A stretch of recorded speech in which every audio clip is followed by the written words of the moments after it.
Hi everyone, it's Wayne Jones, the course coordinator for statutory interpretation.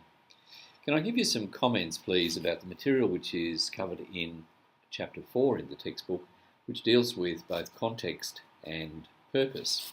Not a terribly difficult chapter, but probably the first in the textbook which starts to get really into the rules surrounding interpretation. So just as a quick reminder of where we've been, of course we had the introductory chapter, which tells us a little bit about the task, what it is that we're doing with interpretation, and why it's becoming so much more important as the law develops. The second chapter dealt with the creation of legislation, how new acts were made, and I think one of the take-homes from there was to give you a feeling for the background to the making of a new piece of legislation, so that later on when you talk about object and purpose, what's the law really all about, you know that you can go back to its roots to look at things like explanatory memorandum and the speeches, the second reading speeches, for example, that were made by the minister who introduced the bill as it progressed through Parliament and turned into a new act. Then in chapter 3 you looked at interpretation legislation. So this is the legislators telling the court, these are some of the rules we want you to apply when you are looking at our legislation, and you'll remember they were things like gender and age, time, the passing of time, distance, etc. So that was that group of things in the interpretation legislation that provided common meanings for words. And then that brings us to where we start chapter 4 this week. The interpretation legislation also contained provisions in most states similar to the provision in section 15AA in the Commonwealth legislation, which did more than just provide common definitions. It also told the courts how the legislature expected that legislation would be interpreted. And look, I'll put a copy of the section up, but in my paraphrasing, it essentially says that when the courts are interpreting legislation, the legislature expects that they will look at an interpretation that would best achieve the purpose or the object of the act. Now, in chapter 4, there's also a conversation with you about a slightly different approach, which is essentially looking at some of the other states that don't talk about interpretation best achieve, but it comes at it from the point of view of preferred construction, which of course assumes that there'll be two possibilities, at least.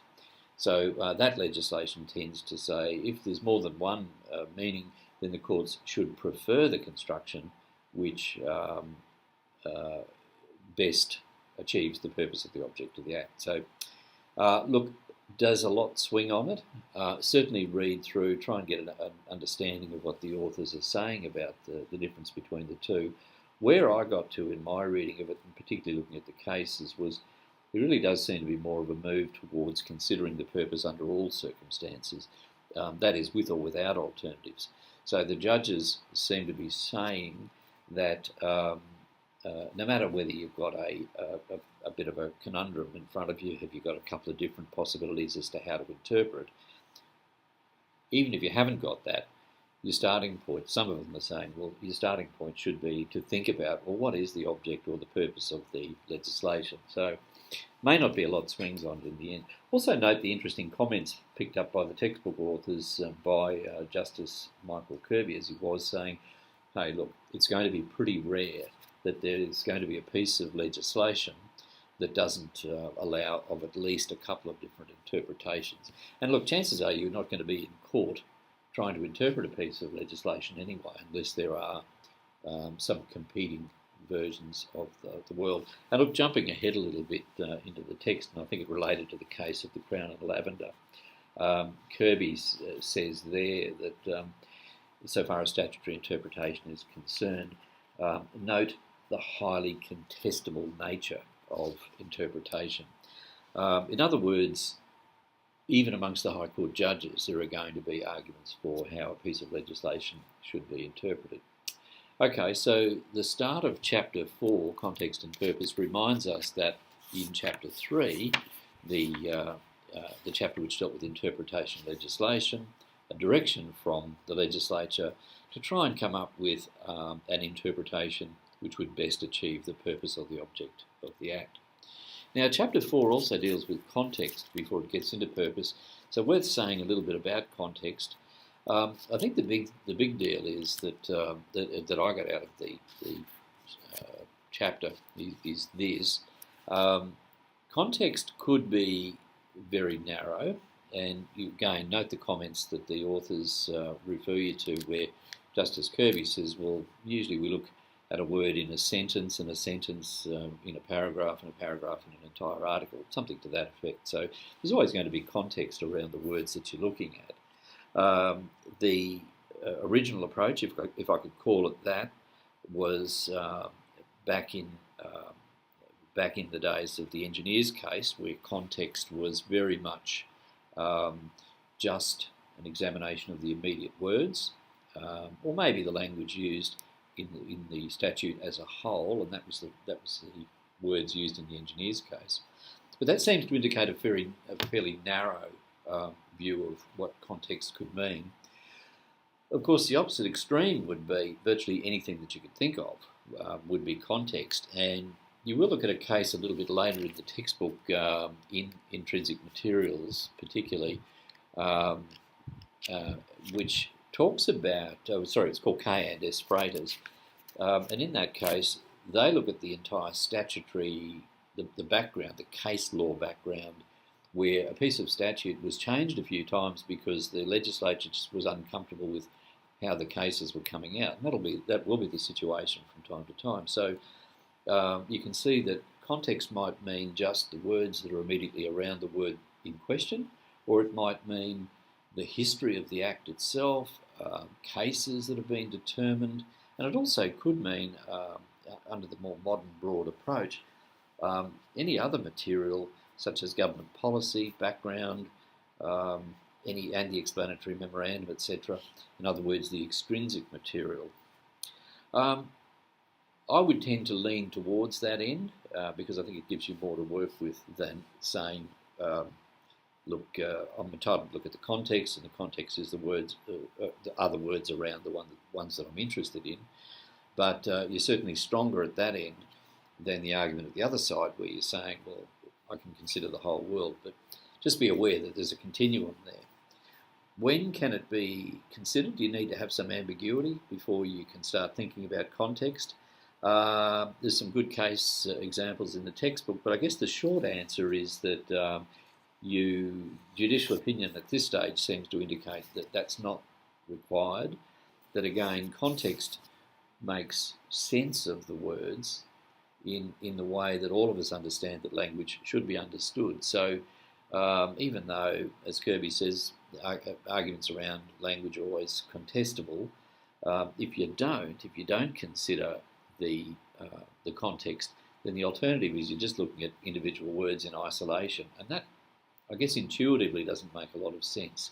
So assume that on most occasions, you can have a look at context without having to bump hard up against, say, an ambiguity or some language which is apparently missing from the text. So look, enough about context, and I'll leave you to read the rest of the text for yourself. We then move on to purpose and the comments made in the text regarding purpose. Now, how come? Remember, I started my comments by saying Section 15AA in the Commonwealth Act and similar sections in state interpretation acts say you must refer back to purpose, because you've got to try and come up with an interpretation of your statute that is going to best promote the purpose or the object of the Act. So that's why we're looking for purpose.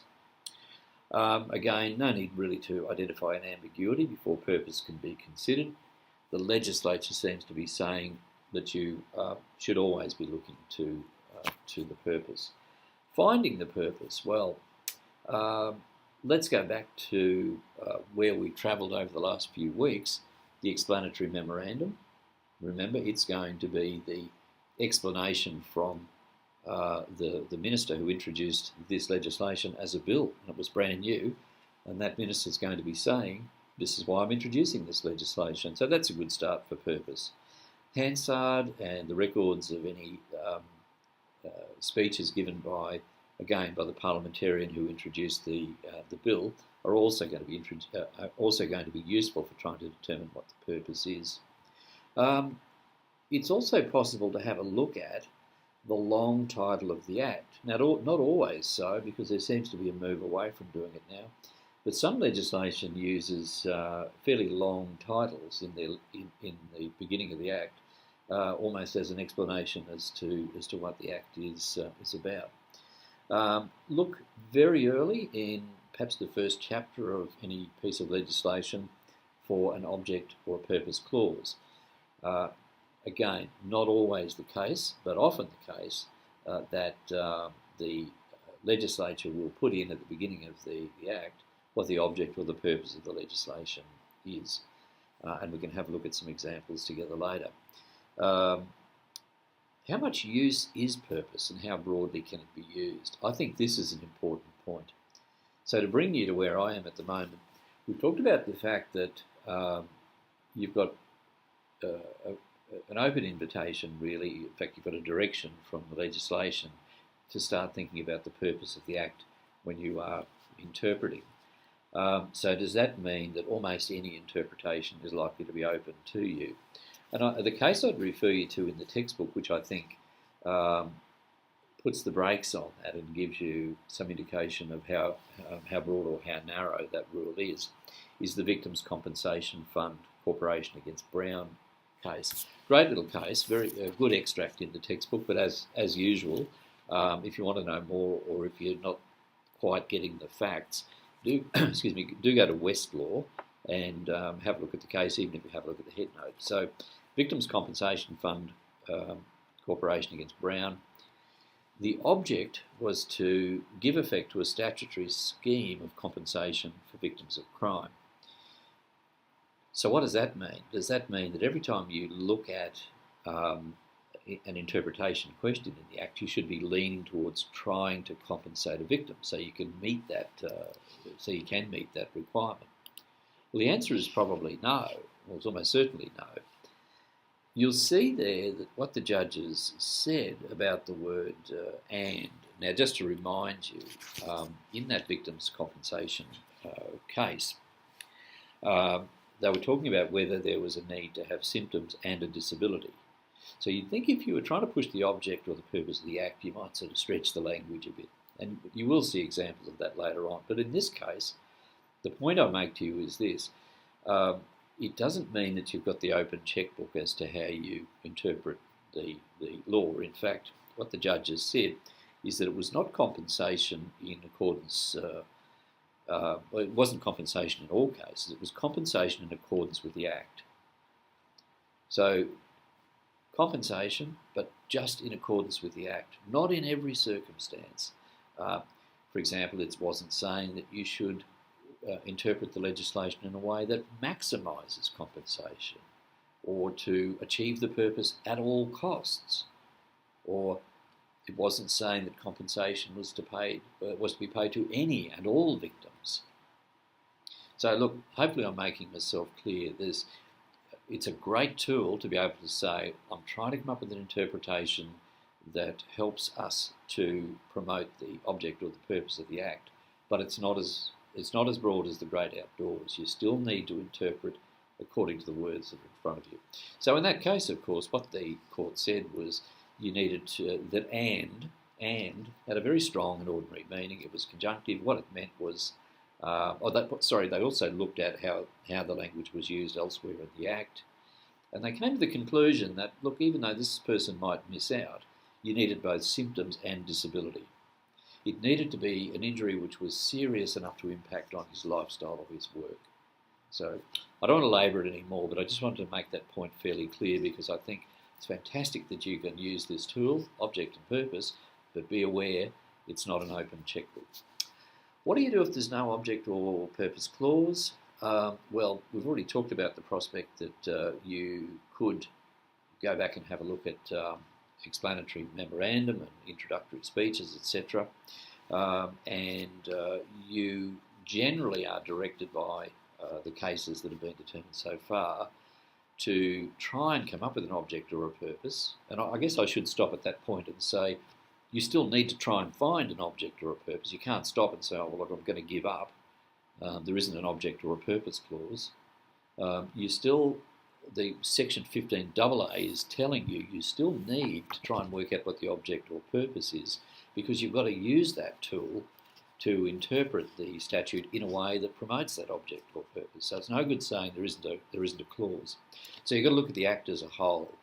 Look at the example that the textbook authors have given you, ICAC against Margaret Cunneen, the QC. Look, I'm not sure about that particular case as an example. I think maybe there may have been better examples, including the next one, which was Kelly against the Crown. But generally the proposition is it can be a bit of a circular argument, but that's the task ahead of you. Clause or no clause, you still have to, 15AA tells you still have to try and work out what the object or the purpose is. And I think that's not a bad thing. And look, the final case that gets a mention in the text that's really worth you looking at is Kelly and the Crown. And that's where they're pointing out to you, the author is pointing out to you that you may in fact be struck with a situation where you can have competing objects or purposes. Now this is the case, just to remind you, where the admission was made on the roof of the police station. It wasn't in the course of what perhaps you and I would consider to be official questioning.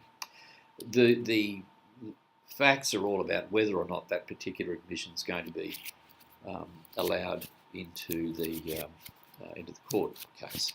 So will they be able to use this confession? But the big ticket item for you is to realise that sometimes there can be competing objects or purposes, and this is a good example.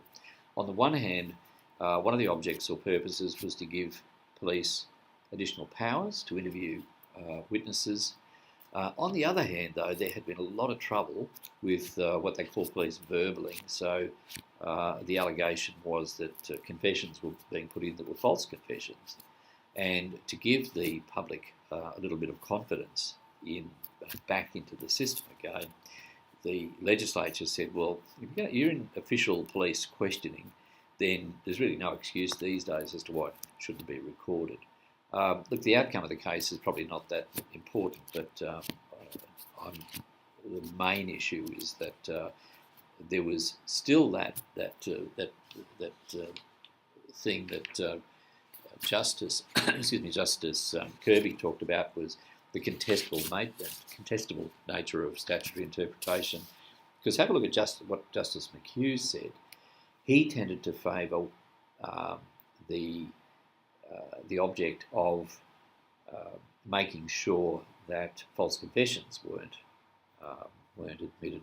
He leant more towards that object by saying, well, the purpose of the section was to exclude all police conversations that were not recorded by video, and really the exceptions that the legislature let in really only for conversations made to people other than the police. And I'm thinking particularly they might have had in mind confessions that one prisoner makes to another, or confessions that perhaps a person made to a family member and was reliably recorded. So anyway, quite an interesting case, but the big issue is there can be competing objects or purposes.